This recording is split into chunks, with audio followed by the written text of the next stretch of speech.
Alright guys, welcome back to the channel. You know, it's been a while. Today we're camped up along the Murray River near Yarrawonga, and I thought it'd be a good time to give you guys a rundown of the car. So we're going to go through everything that I've done. You've seen a couple of things. We'll go through the bar work, the tyres and suspension setup, some mods I've done to the car, little bitty mods, any repairs, major, big, what's underneath the bonnet, if anything's changed, the 12-volt setup, the camping setup, and yeah, let's get straight into it, guys. Alright guys, so starting off, up front of the Big Red, we've got a Kraken Engineering bull bar. He's located east of Melbourne. Contacted him on Facebook. It was really easy to get in touch with, and he set me up straight. Done alright. I've also paired the bar with his scrubbers and sliders. I thought I'd get the whole package in and out, just get it all done. With the bar, I've mounted 13 XP run with a winch. I think it's about maybe 5.5 ton or 6 ton it can handle, which is quite good. It's pulled me out of a lot of situations and saved me a lot of times. Also on the bar, I've got a little stubby short antenna, XRS 370 up inside the cabin. That's mounted. He's also fitted some little slim indicators for me. These work well because the bar actually covers the factory indicators. So yeah, I've also got this little cheap Temu special light bar, which does alright. It actually works wonders when you're going through campsites and you don't want to use the big bar up at the front. So you just turn on the little one. You don't blind everyone, but you get a nice spread and you can see what's around you. So yeah, moving on to the scrubbies, a couple of things that I like about them. They're extremely slim. I hate the ARB ones that stick out 1 foot from the car. I think they look hideous and they don't serve really the right purpose. I want them nice and snug so that way it looks nice and slim, and they also work a lot better. With the rock sliders, they're curved, so they're mounted to the chassis obviously, but they're not the typical flat. They're actually curved with the shape of the body, and I've got a lip here towards the end, which is also going to make do with some really great rear scrubbies in the future when I think about getting a rear bar as well, because I haven't got that just yet. So also with the bar work, guys, this kind of does fit into that category, I guess. This is just a Kmart rear swingway I've added onto the car. Right now it's carrying a little 31 because my 35 won't fit due to the offset. It hits the actual swing away sort of arm, I guess. So what I've done is I've just mounted it how it's supposed to be mounted, come with all the brackets and plates. It mounts underneath the car onto the chassis. A plate comes up through the bumper. You bolt it up, you connect it. It's got a little arm here, a little latch, which makes good use. You can just open the latch, swing the tyre out. And yeah, it saves me from having the tyre underneath the car, which honestly has made a huge difference with my clearance angle towards the back when trying to get out of stuff. And yeah, I honestly can't complain. I think I paid maybe $250 on Marketplace for the whole thing. And yeah, it's something I would recommend doing if you have an 80 as well.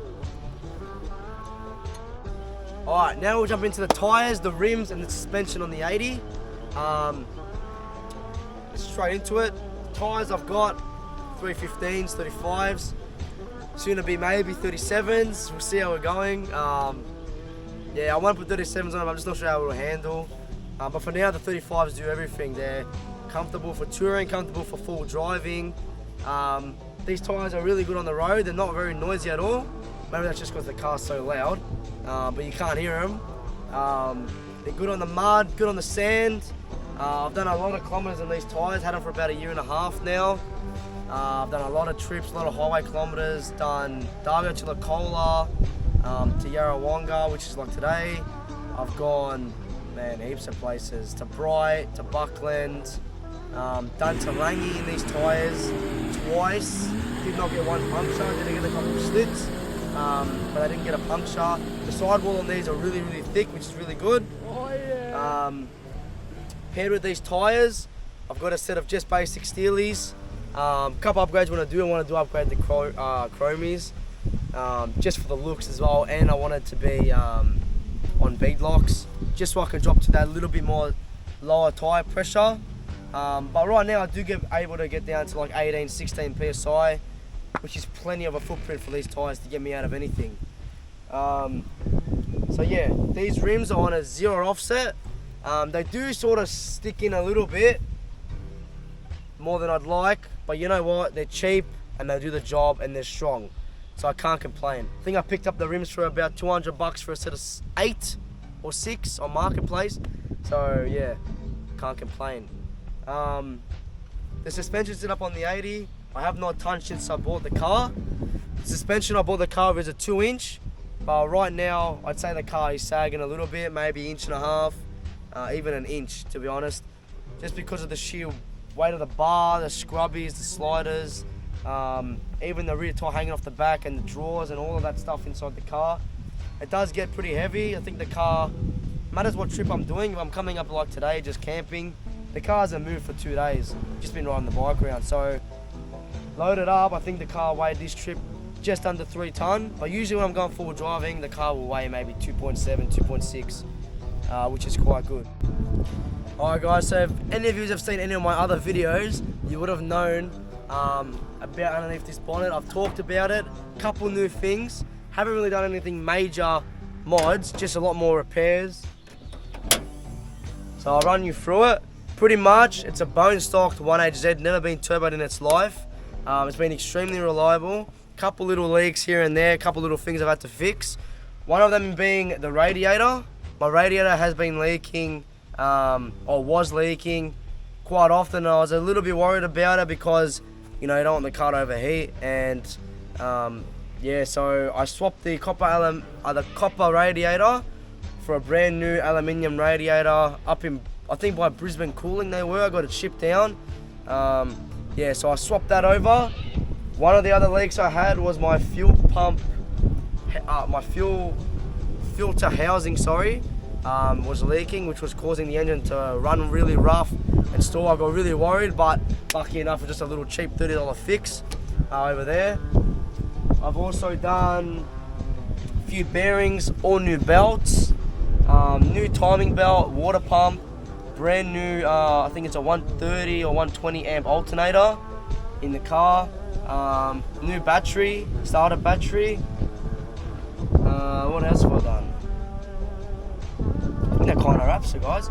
I've done a set of diff breathers for my gearbox, rear diff, front diff, transfer case. They're really essential, to be honest, because no matter what you're doing, you always want to have your major running gear breathed up into your engine bay, because you know you're going through crossings. I've gone through crossings up to the light bar up here, and it's just one of those things where you're not worried about it if something can go wrong. It's just off your mind. So yeah, I've also done upgraded airbox by Gustom's 4x4. I've talked about this in one of my other videos. It's pretty much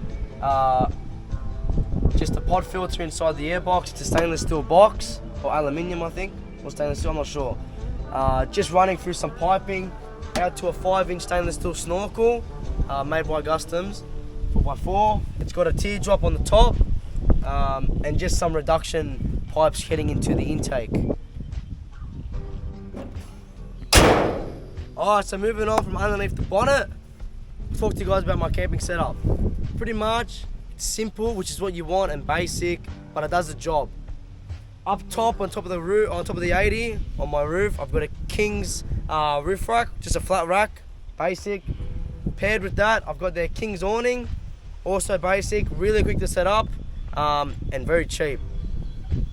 Underneath the rack, I've got it's a Supernova 42-inch light bar. I think they're called Altec now, but yeah, it's a double row light bar, produces an insane amount of light and lights up the whole bush. It honestly does the job. It's pretty much like having a set of spotties, but instead of spotties I got that little bar up front. So yeah, moving around to the back, I've got a trusty little table carry around. Moving around to the back, we'll move around to the other side. Got a little kick-ass pop-out shower, paired with the kick-ass floor on the bottom. Just went ahead and purchased a Julka hot water system with a little gas bottle and a pump and a 10-meter extension hose, getting as much hot water as we want off the Murray River, which is pretty grouse. Around the side, on both sides of the roof rack as well, I've got these little lights just for camping. You just flick a switch up in the back. We'll talk about the 12-volt setup a bit later. Yeah, got a little trusty King's awning, a lot of space. But if I am going for just a weekend or a longer trip, I set up a mattress up in the back of the car. Alright, so now we're moving to the back of the car. Honestly, a lot of people do their 80 series different. There's a million ways you can do them, but this is how I've done mine. It works for me. I've done a few trusty mods. Yeah, so we'll start off with the tailgate because it's right in your face. Picked this up on Marketplace again. Popped up, so I thought I'd go have a look. It was cheap, brand new, so I bought it. It's just a pop-up tailgate storage by Hurricane Fabrication. I do store some jumper leads in here right now and a fishing rod, which is out fishing for some Murray cod. But we'll see, I haven't got anything yet. Yeah, so I'm hoping to be able to store maybe a 22 or a 308 in the back of this. I'm not sure if it will fit. It's also lockable as well, which is good. But right now, yeah, just storing this. This is just a shower base for the shower awning, the floor of the shower awning. Yeah, the back, pretty much just your trusty old King's drawers. For the price you pay, honestly, they work pretty good. And what I love about them, it's the same with any drawer, you can chuck anything you want on top and you can always get into the bottom, which is really handy. In this drawer here, just got a little pop-out table. This table is good if you want to cook up something quickly and easy. Yeah, on like a weekend trip where you just want to cook up some brekkie or some lunch. In here I've got all my food, all in plastic bags, easy to see, easy storage. Yeah, in this drawer here, this is more the camping sort of drawer. I've got a tackle box, all my axes, some fire lighters, some spare parts for the 80s, some oils and filters and stuff, some lights, jack, recovery gear, all of that good stuff. And it also comes with a little slide out table, fridge slide. I've just got a little 40 or 35 litre Dometic fridge on top. I'll talk to you more about that when I talk about the 12-volt setup. Alright guys, so while we're here, I might as well talk to you guys about the 12-volt setup on the 80. So pretty much, up front, underneath the bonnet, I've got a 120 amp AGM starter motor battery. Now I don't have two batteries yet, I've only got the single. Running off that main battery, powers the whole car. Also got a 25mm cable running from the main battery all the way down to the back here, to my main isolator. Pretty much, from the main isolator, it's fused, runs to the top isolator, which controls my compressor. Then, off that, neutral running back to the fuse block. And yeah, pretty much off this main isolator, I've got one running to the compressor isolator and one running back behind the seat over here. This is still the same 25mm cable, back to the fuse block. Off the fuse block, I've got some cigarette lighters, the fridge wiring. I've got wiring for my roof rack lights, wiring for a light on top of the tailgate. One more thing I've got wiring for, but I can't remember. Yeah, and I've also, it's a 12 fuse block, or 24, I think it's a 12. And right now I've only got about 4 or 5 little things on the fuse block, so I've got plenty more room. And the best thing about it is everything's fused on the car. Alright, so a couple little things that have changed the car.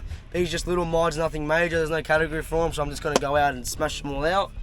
First off, the flares on the 80. These were once black flares, but I've colour matched them to my colour code. And honestly, I think they look heaps better, paired with some new flare rubbers. Bought off eBay. Bought the paints off eBay, they're clear coated, they just need a polish, but I'm letting them dry for another couple months. I've only done them recently, about a month ago. Done all 4, took them all off, resprayed them. The back here, we'll move around here actually.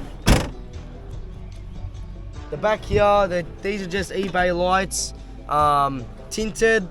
I was gonna go full black, but I really liked a little bit of red. It adds a touch because the car's red as well. Up at the front,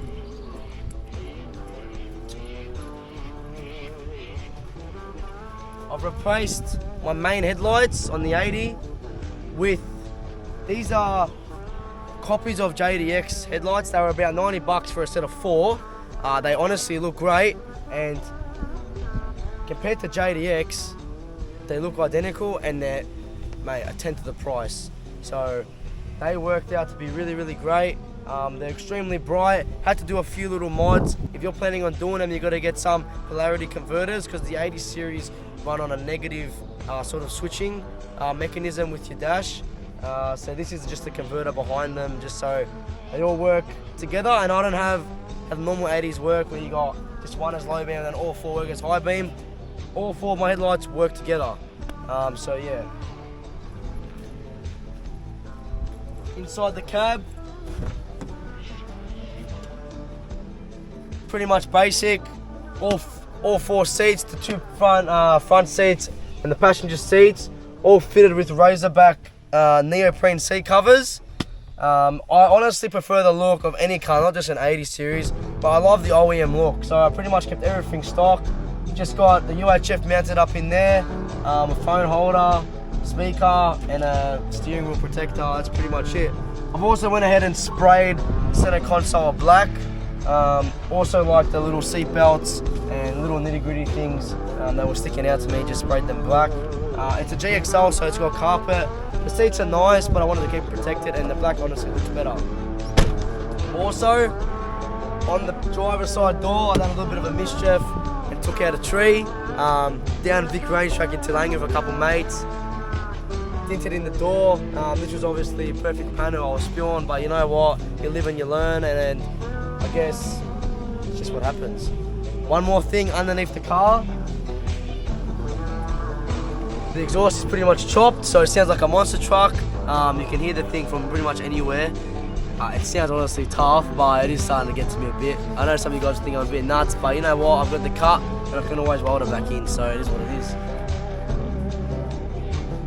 One last thing that I've done to the car recently, a couple rebuilds I've done that you guys might be wanting to know. And honestly guys, if you guys want to know anything about the car, just ask a question and I'm sure I'll get back to you honestly in a couple hours. So with the rear diff, I've rebuilt the pinion. I've had a couple leaks with the rear diff, so I've pulled out the pinion, resealed it, pulled out all my CVs, pulled the whole differential apart, rebuilt it pretty much, pressed new bearings in. I've done that. Also put a new steering box inside the 80. It's a 105 box because I blew the steering box. It had been leaking since I bought it. I needed to replace it. Left it for a little bit too long. Blew the box, lost my power steering. So that's been slapped in. Honestly, can't think of anything else right now. Oh yeah, when I done my panhard, I've broken my panhard in the 80, so I also had to rebuild that. Snapped the panhard, bent out the chassis, so smashed it back in, re-welded it. Used Ram Customs 4x4, their kit. They make a bracing reinforcement. Slapped that on, welded that back together. Car was off the road for about a month, but honestly that was about a year and a half ago, and ever since then she's been sweet. I think that's about it, guys.